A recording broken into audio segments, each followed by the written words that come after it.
हरे कृष्णा, राधे राधे। हम सभी साधक वैदेही की आत्मकथा श्रवण कर रहे हैं। भाग 98 गतांग से आ गई। मैं वैदेही, मेरे श्री राम मुझसे दूर होते चले गए। हाँ, अपराध किया था मैंने, महत अपराध। लक्ष्मण जैसा महान और कौन होगा। मेरे श्री राम की सेवा में अपने जीवन को खपा दिया। उन लक्ष्मण का मैंने अपराध किया। हाँ, लक्ष्मण को मैंने कितना भला बुरा कहा, तभी तो रावण मुझे हरण करके ले गया। ये मेरे श्री राम ने मुझे दंड दिया था। ठीक किया मुझे उस समय दंड देकर, पर आज ये किस अपराध का दंड है। धोबी ने जो कहा वो मेरी गलती थी, और एक धोबी के कहने से मुझे मेरे श्री राम ने त्याग दिया। कुछ देर वैदेही आंसू बहाती रही, फिर आंसुओं को पोंछकर लिखना प्रारंभ कर देती हैं। मैं देखती रही थी, मेरे श्री राम उस मृग के पीछे भागे थे, पर वो मृग भी चौकड़ी मारता हुआ भाग रहा था। मैं देख रही थी, मेरे साथ लक्ष्मण भी देख रहे थे। वो मृग कभी रुक जाता, मेरे श्री राम जब उसके पास तक पहुँचते तब तक वो फिर भाग जाता। मैं ये सब देखकर हंसती थी, ताली बजाती, पर अब तो अदृश्य ही हो गया था वो मृग। फिर दिखाई भी दिया तो बहुत दूर मेरे श्री राम भी दौड़ रहे थे उसके पीछे। अब दिखने बंद हो गए थे। मैं हंसते हुए अपने कार्य में लग गई थी, लक्ष्मण अपने कार्य में। हाँ सीते, हाँ लक्ष्मण, हाँ सीते, हाँ लक्ष्मण, सीते। ये ध्वनि गूंज उठी थी एकाएक उस पंचवटी में। मैं कांप गई। ये आवाज़ तो मेरे श्री राम की है। मैं कुटिया से दौड़ी बाहर आई और लक्ष्मण की ओर देखा। लक्ष्मण भी ध्यान से सुन रहे थे उस आवाज़ को। सीते, लक्ष्मण, आवाज़ अभी भी आ रही थी, पर रुक रुक कर। लक्ष्मण, सुना तुमने? मैं घबराई हुई थी। लगता है तुम्हारे भैया किसी संकट में फंस गए हैं। फिर आवाज़ आई, लक्ष्मण। ये आवाज़ थोड़ी तेज़ थी और अंतिम थी। लक्ष्मण, तुम अभी तक यहीं खड़े हो? क्या तुम्हें अपने भैया की पुकार सुनाई नहीं दे रही? दौड़ो, जाओ, अपने भैया की सहायता करो। लक्ष्मण, जाओ। इसके बाद कोई आवाज़ नहीं आई। तब लक्ष्मण अपने कार्य में फिर संलग्न हो गए। भाभी माँ, यह स्वर मेरे भैया श्री राम का नहीं है, ये किसी का छल है। भाभी माँ, हमारे श्री राम भैया को संकटग्रस्त कोई कर सके, ऐसी ताकत किस में है? आप शांत रहें। त्रिभुवन में किसी में इतनी सामर्थ्य नहीं है जो मेरे भैया का कुछ बिगाड़ भी सके। आप शांत रहें माँ, लक्ष्मण ने मुझे समझाया था।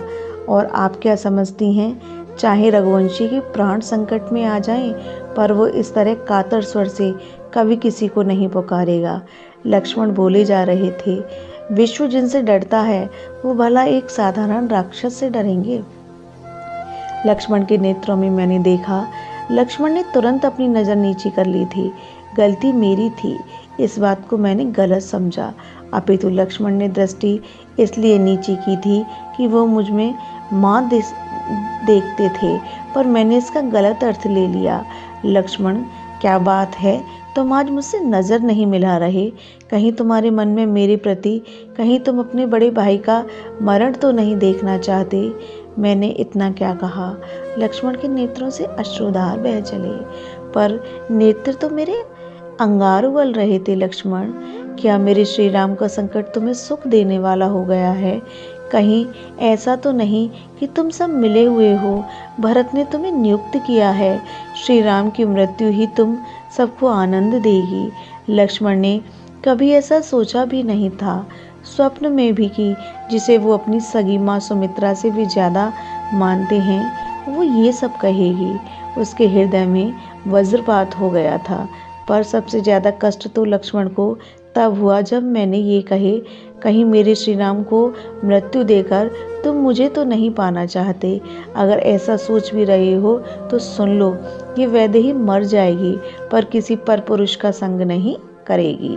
घुटनों के बल बैठ गए थे लक्ष्मण।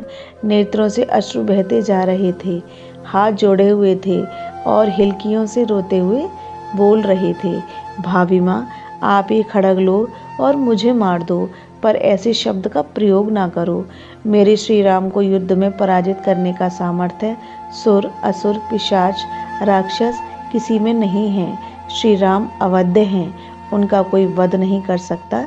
यही सत्य है माँ, लक्ष्मण ने विलखते हुए कहा था। भाभी माँ, आपकी सुरक्षा के लिए मेरे भैया ने मुझे नियुक्त किया है। मैं आपको इस तरह छोड़कर नहीं जा सकता।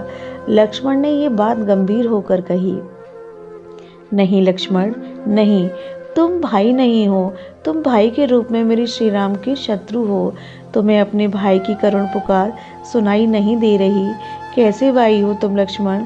मैं कह रही हूँ तुम जाओ, अपने भाई की सहायता करो, नहीं तो ये वैदेही अभी इसी पाषाण में अपना सिर पटकते हुए प्राण दे देगी। इतना कहते हुए मैं सामने पड़े उस विशाल पाषाण की ओर बढ़ी।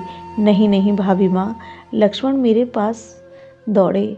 आप मेरी आराध्या हैं। जैसे श्री राम मेरे इष्ट हैं, वैसे ही आप भी मेरी इष्ट हैं। हाथ जोड़कर रुदन कर रहे थे लक्ष्मण। पर माँ, आपने जैसे वचन मेरे लिए प्रयोग किए वो अनुचित था। हाँ, पर मैं आपको दोष नहीं दूंगा, क्योंकि आपका प्रेम है भैया के प्रति। वो बोल रहा है, प्रेम में भय भी होता है, इसलिए मैं आपके कहे वचनों का बुरा नहीं मान रहा। अपने आंसू पोंछकर उठ खड़े हुए लक्ष्मण। हे वन देवियों, हे वन के देवताओं, ये लक्ष्मण आपकी सुरक्षा में अपनी माँ को छोड़ जा रहा है। मेरी माँ ने मुझे जो अविश्वास की दृष्टि से देखा, मुझ में ही कमी होगी। लक्ष्मण को धिक्कार है, पर भाभी माँ, आपका मंगल हो। मैं श्री राम का सेवक हूँ, उनकी आज्ञा से ही आपके समीप आता हूँ। वन देवता आपकी रक्षा करें, वन के अधिदेव आपकी रक्षा करें। मैं जा रहा हूँ। इतना कहकर लक्ष्मण जाने के लिए तैयार हुए थे, फिर रुक गए। भाभी माँ, मैं आपकी आज्ञा मानकर जा तो रहा हूँ, पर मेरा एक अनुरोध मान लेना। कुटिया के चारों ओर लक्ष्मण ने वाण की नोक से एक रेखा खींची थी। बस माँ, इस रेखा को पार मत करना जब तक हम लोग ना आ जाएं। अनंत के अवतार लक्ष्मण ने अभिमंत्रित रेखा खींची और धनुष बाण लेकर वो भी चले गए। कुछ देर तक देखती रही मैं, मन में घबराहट हो रही थी। यह प्रसंग अब यहीं विश्राम लेता है। हरे कृष्णा, राधे राधे।